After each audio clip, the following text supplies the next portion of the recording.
So I'd like to introduce to you Elana here, who's come from London just to deliver her talk today. Elana is a lifestyle editor and influencer at Eat World Travel. Well, that's scary. Okay. And her talk, as you can see, is called The Business of Blogging, The Rise of the 21st Century Influencers. That's basically you guys. You're the 21st century influencers. I'm an old has-been, I'm not. It's you lot. So we're going to be looking at that. Also, Elana, as well as being an amazing professional blogger, also has a PhD in economics. So quite a course to be written for, you'll agree. So without further ado, and I'll just get your presentation up first.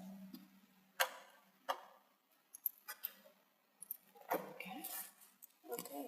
And please can we start, as we need to go on, with a round of applause to introduce our speakers.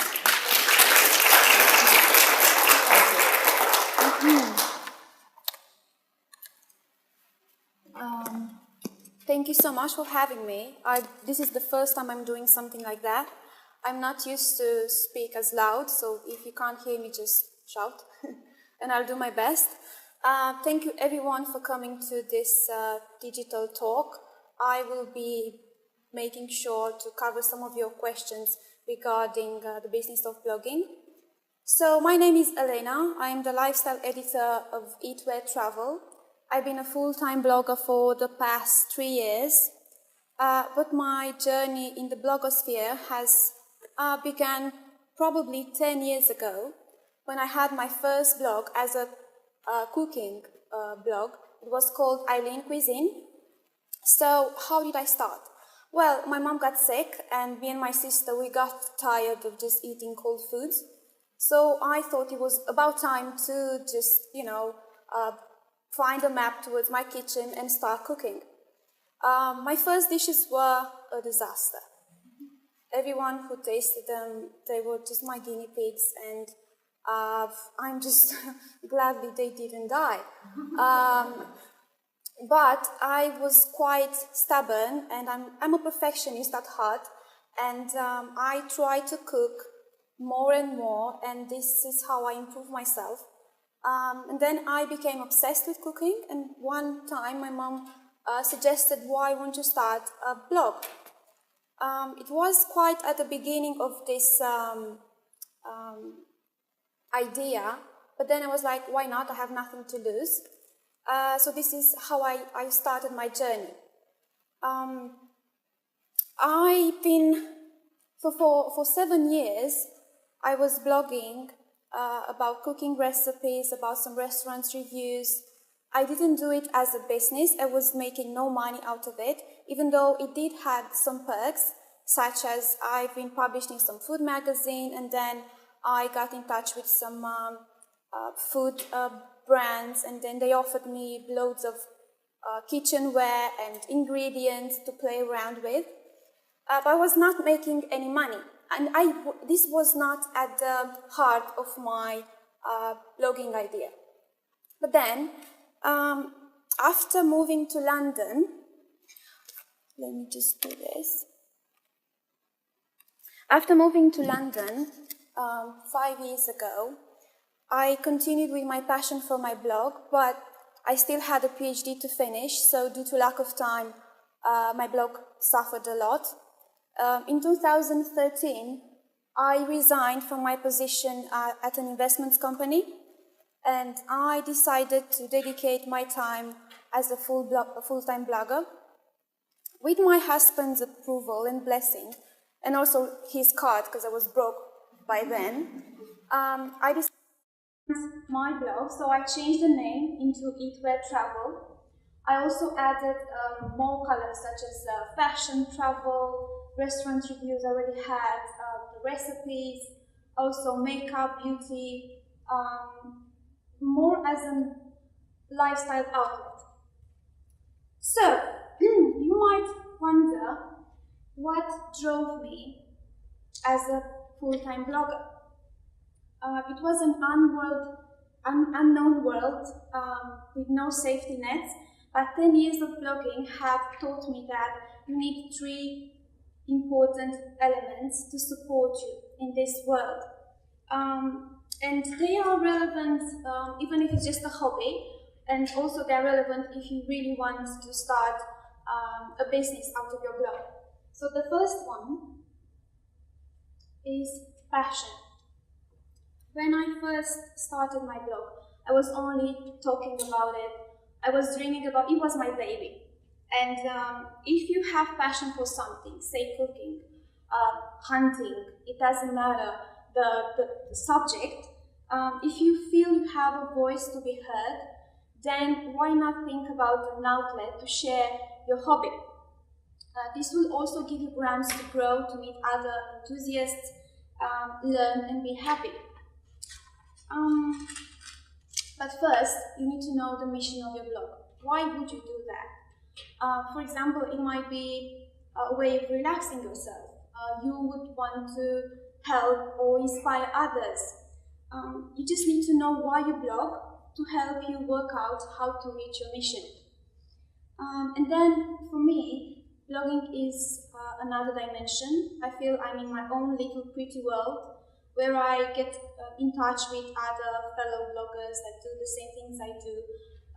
This world is some place where I feel I matter, and it feels amazing.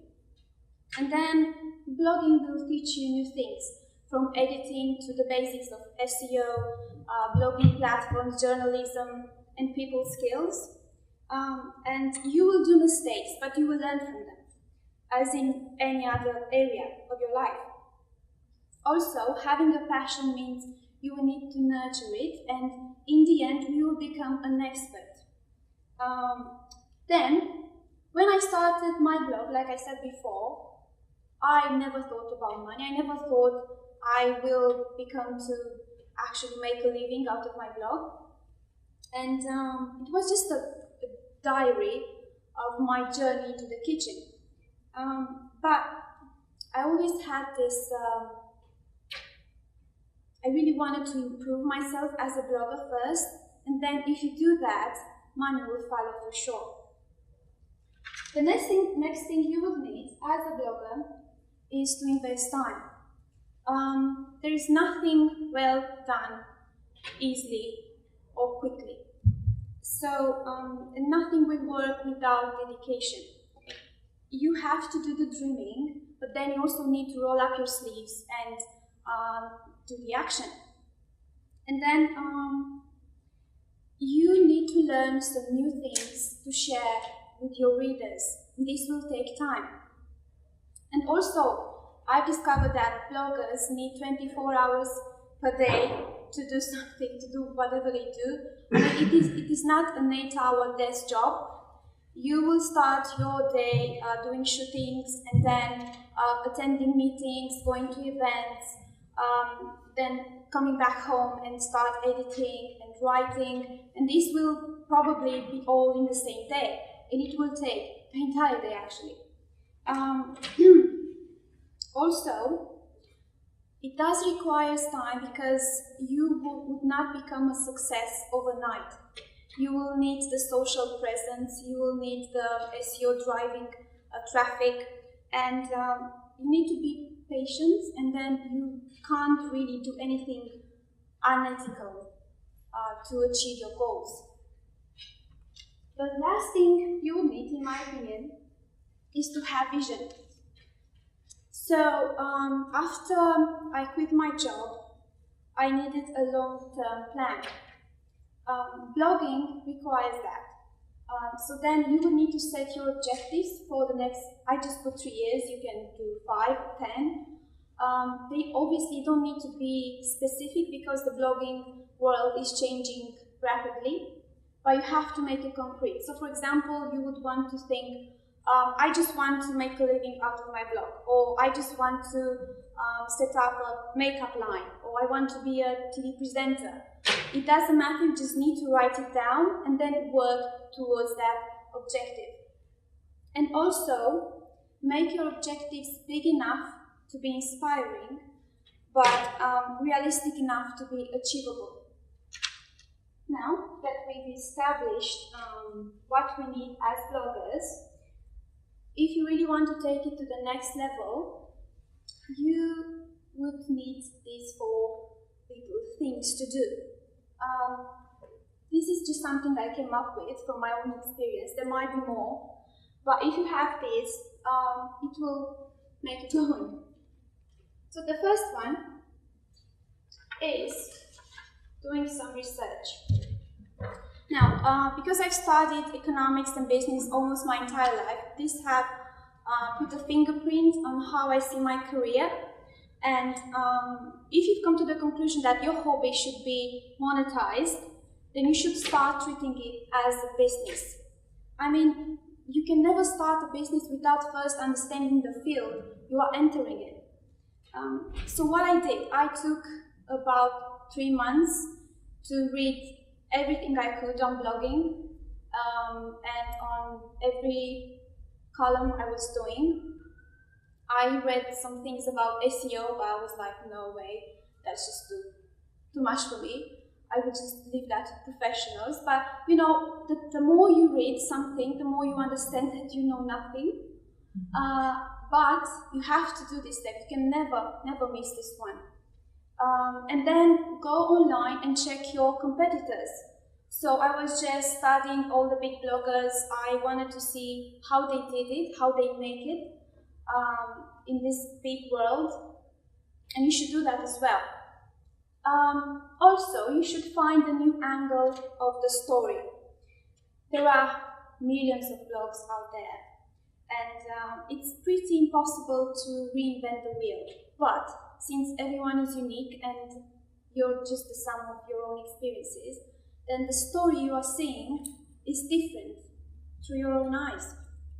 So you have to write it down and just showcase the love that you feel for any subject.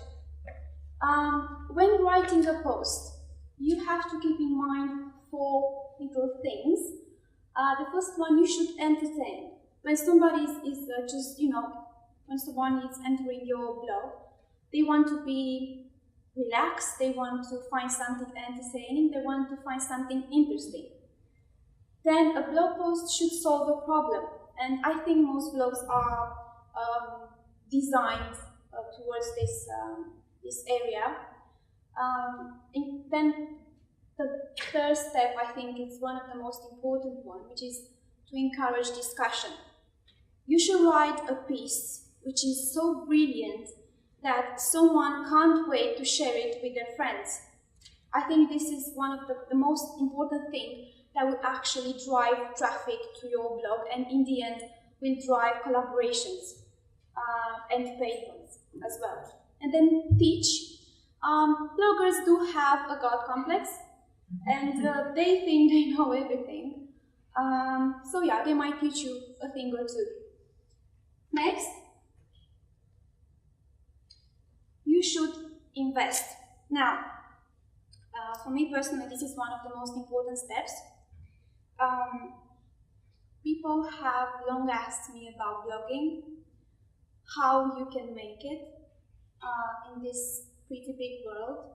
Well, I always suggest that if you don't invest your money into it, you will get nothing out of it. And also, you should invest in yourself, in your person as well. If you don't do that, you will get lost in a crowd of millions of mediocre bloggers, all struggling to get contacts and collaborations, and with no success. So to get money, you have to spend money. If you want big results, you need to take big action. So if this is a business, as with any businesses, money are really important at the beginning. And then, even if this is not your business, even if you don't really want any return out of it, a good looking blog, a well-run blog is a matter of pride. It shows who you are. It's a reflection of yourself. And if you put a lot of time and work into it, why not making it the best it can possibly be? So what I recommend is to invest in your own domain name. This is really cheap. I can't remember how much I paid for my own name. I think maybe $30 or something like that.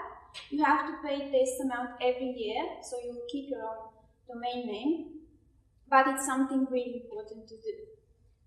Also, you should buy a nice layout, and there are millions of themes out there, and customize your blog clean but with a twist.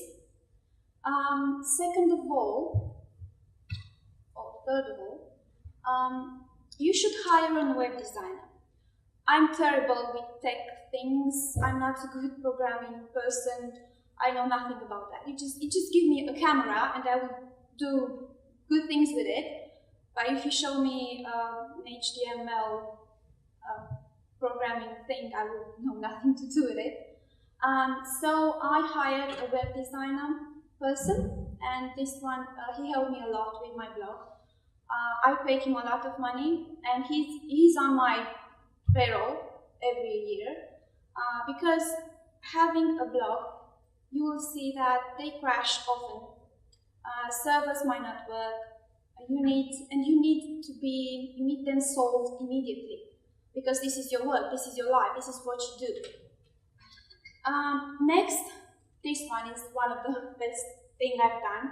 Photography. You have to invest in it. If you focus only on writing, so for example, if you're a journalist or a writer, then I don't think it's an important step, because the words are your focus. But if you do anything else, beauty is in the eye of the beholder.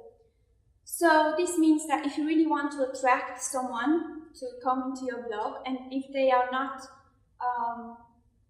going to stay for the few first seconds, they will leave because your photography is bad. And this is what they will see in the first place. They won't read anything, they will just see some pictures. So you have to invest in this, you have to buy a good camera, and also you need to invest in your editing skills as well. So learn some Photoshop, or there are some other softwares as well. And if you really want to go to the next level, you need to hire an assistant. You would see that with time, the load work is going to increase a lot. And you won't be able to do things by yourself. So the quality of your writing, of your blogging is going to suffer. So you need someone to help you. And I have my own assistant, thank God. And she does my social media for me because I don't have time to do that. And it's a blessing because I can focus on getting in touch with brands, with working with PRs and attending events and doing things like that. And she does another important thing, which is social media. And you will see that all major blogs have an army behind them, helping them. The third step you need to do is networking. Now, you can't really be a blogger all by yourself. This is not how it's done. This is not how it works. And networking is really especially important for a new blogger. I mean, great content is a good start for a successful blog. But when you are just beginning, nobody is going to actually enter and read your blog because you have no traffic. So then building significant levels of traffic takes time, and it is part of a successful blog. Why not help yourself and improve this time of getting known by networking with bloggers and PRs, and this is how you will do it. Well, first of all, with PRs and brands, the first impression counts. So, what does it mean? Well, you will see that you won't get contacted from the start. So after I started my blog, my new one, 3 years ago, I never had any collaborations the first year. I was working every day, I was posting every day, and this was my focus, to have a really good looking blog, well-written blog, But then, obviously, no brands would contact me because they didn't know about me. So what would you do is, so for example, you will write about Topshop, for example, and you will then tag them on Twitter, on Instagram. You can actually send the link of your post to their PR or to the brand itself. So you will want your name to count and get noticed. But they would not notice you unless everything you've done for your blog is professional. And they will probably want to work with you if they will see you are serious about it. But you have to do the first step. Then you have to have a long-term view. What does it mean? Well, for example, when you are setting your rates, you are considering and considering your approach, you have to think of having a long-term relationship with the brand. So you might as well work just as a one-time with a brand, but you don't really want that. You want to build a long-term relationship with a PR or a brand. So you might as well offer the first post to be written and done for free, and then mention that the next one is going to be paid for. You obviously need to attend events. I think this is one of the best things I've done, and London is a good place for bloggers because there are loads of events. I don't know how it is here in Lincoln, but it's not as far from London, so you can always go there. So yeah, you should attend events, and every week there are loads of them. I think I've done the most in one day, 10 events. My feet were killing me at the end, because you do have to wear some heels and need to look presentable. But it's really good for you. Why? Because you would meet PRs and brands face to face. And there are millions of bloggers. But what I've come to learn is that attending so many events, you would meet the same people. I mean, and you would think, oh my gosh, this world is so small. It is not. But because of, not all bloggers think this step is really important, they won't do it. And they will miss a great deal, because this is how you would actually meet PRs. You might not be as brilliant as another blogger, but they will see you, you will charm them, and they will offer you work, because they can put a face to a name. And this one is a really good step here. You can also meet bloggers as well, and get contacts, and you really need friends in this industry as well. And then you have to be professional and serious about what you do. Whenever you're approaching a PR, just keep yourself professional, friendly, but still in a professional way. Next, you have to do some networking with bloggers. This is, I think, one of the easiest steps you can do. And how is it done? Well, you can go on some blogs and comment on them. This is how a relationship is going to be created. Then you can offer to guest post and do collaborations with other bloggers, engage in Twitter chats, like I said, attend offline events, and also join online blogger communities.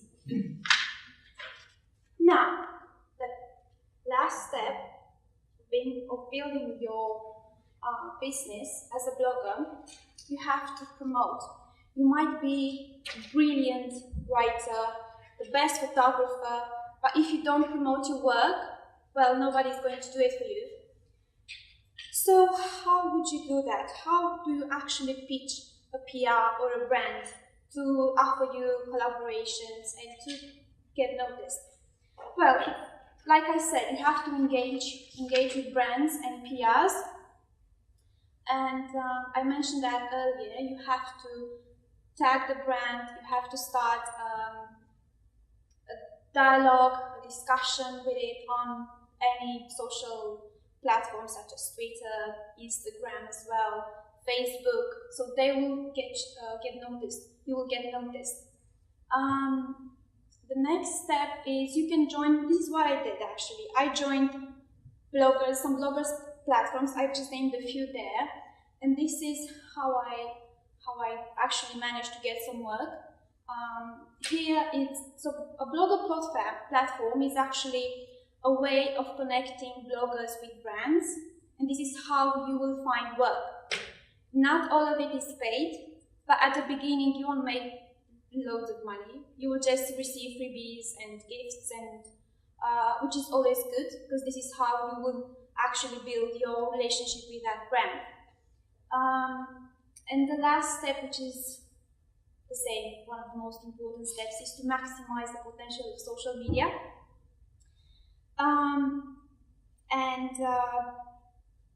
I think most of you have at least Facebook, or I don't know, Instagram, and you might follow some bloggers and you will see that they share all the time their amazing life, and this is how it is done. I mean, if your presence is not felt on social media, then you would not really exist. So this is what you have to do. Now, let's go to the next step, which is obviously one of the most interesting one. How do you actually make money? And this is a topic not all bloggers are really keen on sharing, obviously. But because it is a business, so the goal, after all, it is to make money. So, first of all, you need to understand that brands are more aware of the value bloggers can bring to their brand. And why is that? Because they are much trustworthy, they are more sincere, honest, and also customers can relate more with a blogger than with a celebrity. And I think one of the most important things that brands work with bloggers is because they don't charge as much as celebrities. Well, some bloggers do, but not all of them. I'm not. So what can you do to actually get paid? Well, first of all, you have to start a media kit. Have you ever heard of media kit before? Yeah? Well, for those of you who have no idea what this is actually your business card. It should contain 2 pages. The first one should involve statistical data, such as your total reach, your total readership on your blog, and then some details about brands with whom you've worked with, and then features in magazines or websites. And the next page should be about the rates you are asking. So, how do I make money? Like, I'm going to give myself as an example. Well, first of all, I signed up to an affiliate program. There are loads of them. If you don't really know what these are, well, I'm with ShopStyle. So, whenever I'm writing a post, an outfit post, for example, I will create a customized widget. And for example, if someone will go and read that blog post and they really love my skirt, they will just go on that link and they will click on it and they will buy that skirt, and a percent will go into my account. It is not much, but it's still money. And there are bloggers who make a fortune out of it. They make millions out of these affiliate programs. But then, obviously, the big money they come from sponsored content. Sponsored content is, what every blogger really wants. So it's, for example, I've worked with Warehouse, with Coast, with so many brands relating fashion, and then I've worked with so many brands from makeup, such as Charlotte Tilbury, MAC, and some others, Lancome, and some other really amazing brands. And they will sometimes pay you, but they will sometimes just offer you gifts as well, and you will get tons of gifts. I mean, I have so many things at home. I had to just buy loads of cupboards to put everything in them. And I do run loads of giveaways, so I can give those gifts so they won't expire. And this is also a good thing you can do, being a blogger, to run giveaways. This is how you will actually drive traffic and you will increase your reach on social media. You can also be a brand ambassadorship. I do work with BioBland and I am one of their faces. I don't know if you've heard about BioBland. It's a superpowders company, so they will offer really good for your health powders. And then what can you do? You can do social media takeovers as well, and these are paid. You can offer to sponsor an Instagram post as well. And regarding how much people ask, well, this is a really sensitive subject. I'm not going to tell you how much I ask, but I'm going to tell you how much other people ask. So for example, there are bloggers who, I don't know, maybe they have 20k on Instagram and they can charge as much as, I don't know, £500 for a sponsored post or £100 for an Instagram picture. But there are other bloggers who may have 100k followers on Instagram. They can charge £5,000 for a post, or I know someone who charges £800 for a picture on Instagram as well. And they are paid. I mean, brands do pay these type of bloggers because they have a lot of success and they will drive a lot of reach to their brand. Now, the next one, we are going to talk about some common mistakes. So, what bloggers do? Well, I've done some of them myself, and one of them is they abandon their blogs. They abandon their blogs, so then they will just start. I started 5 blogs before doing this as a full-time blogger. You never have to abandon. You might want to feel that you haven't found your voice, and if it takes 5 blogs or 10 blogs just to find it, it's okay.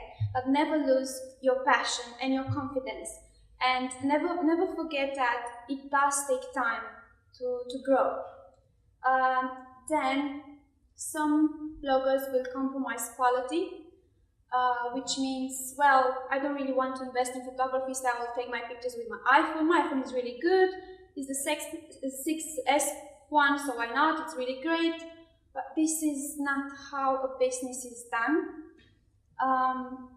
They will sell themselves short, which means that and I've been approached by brands when I was starting. They were offering me $10 for a blog post. And I said no, because I might need those $10. I don't have them. I have $0 now. But I don't really want to think, I don't want those brands to think that I will do this forever, because if you will accept $10 now, they will never offer you 20, never.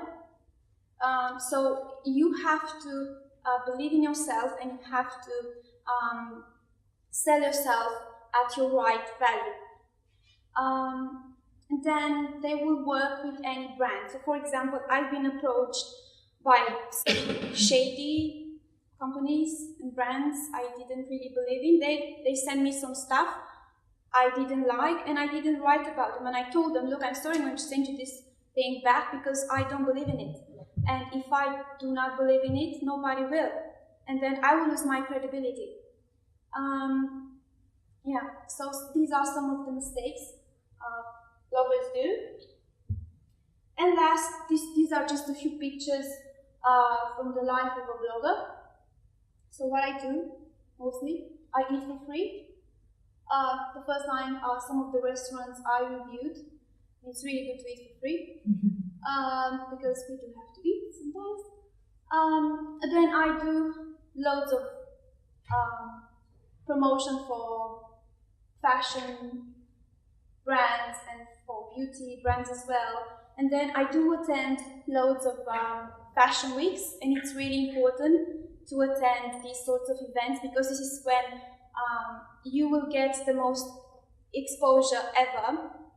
You will get to meet stylists, brands, designers as well, and other bloggers. And then I do travel, sometimes for free, which is amazing. The first one, the first picture with Disneyland is, I think, one of the best things I've ever done as a blogger.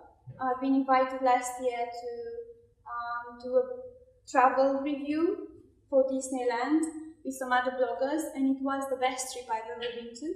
I've never been, and I was 31 then, and I felt like a kid, and I am a Disney fanatic, so it was the best thing ever. And then, yes, I go to loads of different other countries, and then the last time here we have some beauty products. I reviewed some kitchen supplies, and I do go to loads of spas and salons, and I didn't go to one now, as you can see from my hair. But anyway, yeah, I mean, being a blogger is amazing. It might feel glamorous sometimes. It is, but not all the time. I mean, it does take a lot of work because you are not getting money constantly. You are not receiving a constant amount of money every month. So then you need to focus, and you need to every time look for brands, you need to look for collaborations. So, but it is amazing. I mean, I would not trade my life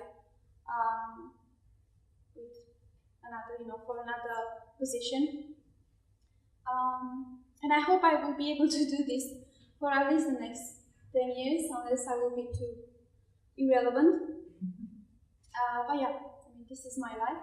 So it has been my life so far. And I'm going to leave you with this quote, which has been at the core of everything I do. So do it with passion or not at all. And I think this just speaks to for what it is. This is the end. Thank you.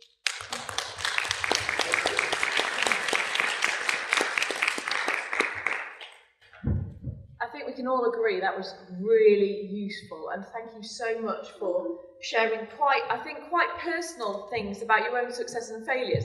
And we've got to remember, sometimes it's very difficult. Like you said, people don't want to talk about how to make money from blogging or how to make a business. So actually, that was really useful. And there's a couple of quotes I really liked. My favourite was, the blog is a reflection of yourself, which I thought was really true and really honest and something to take away. And also really useful for me at the moment doing my PhD is, the more you read, the more you realise you know nothing, which is my life right now. So that was brilliant. And the life of a blogger seems to me, well, spas, eating for free, travelling to Disneyland. What do we get? The perks of a university lecturer, I think, is parking for free at weekends on campus. So I can't quite compare my own experience, but hey, it's the path I chose. So, before we go on, I'm sure there are lots of questions. We've got a good 20 minutes if we want to use them. Would anyone like to start us off? Thank you. Thanks, Leon. That was really, really useful.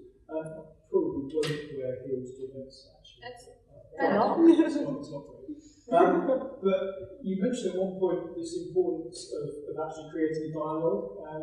But how far do you continue that? Because I kind of see some blogs where the interest is on and on and gets more and more acrimonious sometimes as well. I mean, do you just put stuff out there and let other people do the talking about it, or do you come back and comments that people do?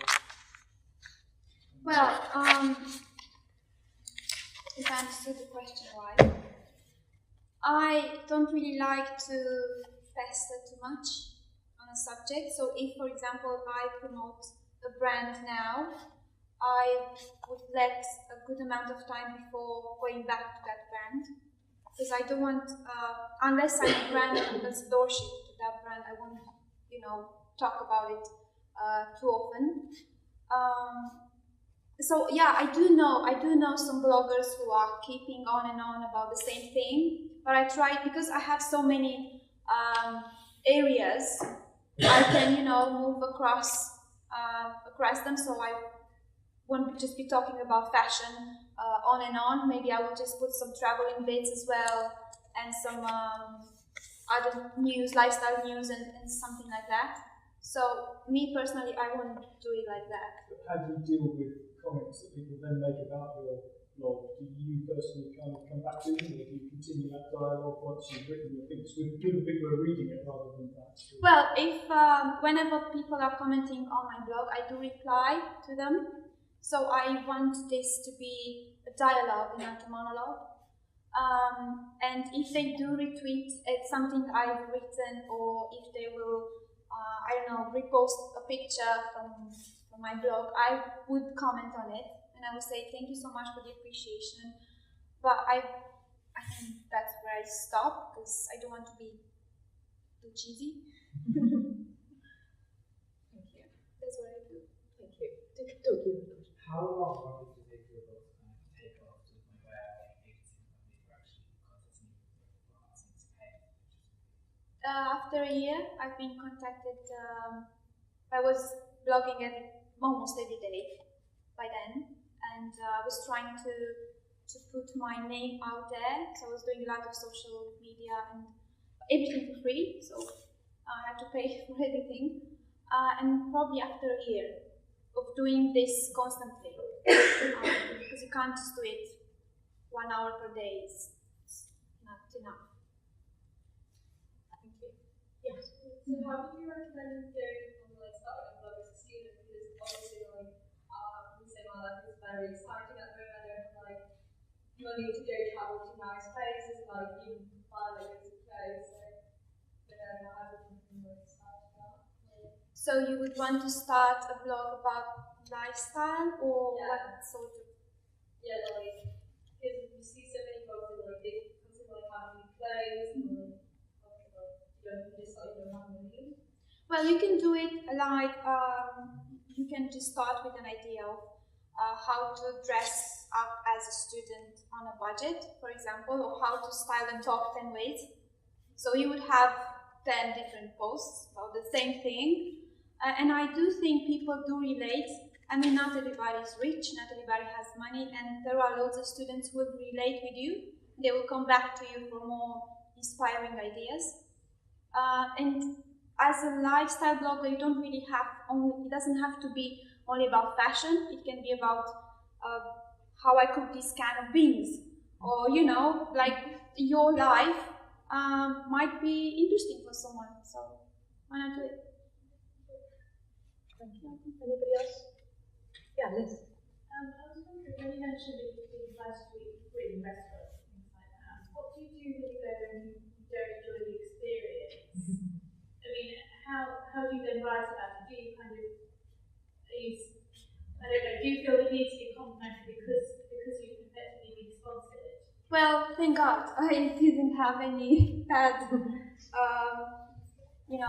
things with restaurants before, the ones I was invited to review. But I am honest, I do feel like I'm obliged to be nice about it, and I will write about the nice things I've noticed, like that soup, or the waiter was really nice, or the ambience, the furniture, everything like that. But if the food was not as good, I don't think I've been so bad. I would say I will keep it honest, because this has been something I've done all the time. I've always been honest, and if I don't really like something, I won't write about it. Never. But I didn't have any bad experiences so far. I don't know. I was actually thinking, what if I'm getting invited to a restaurant and I won't like it? What would I do?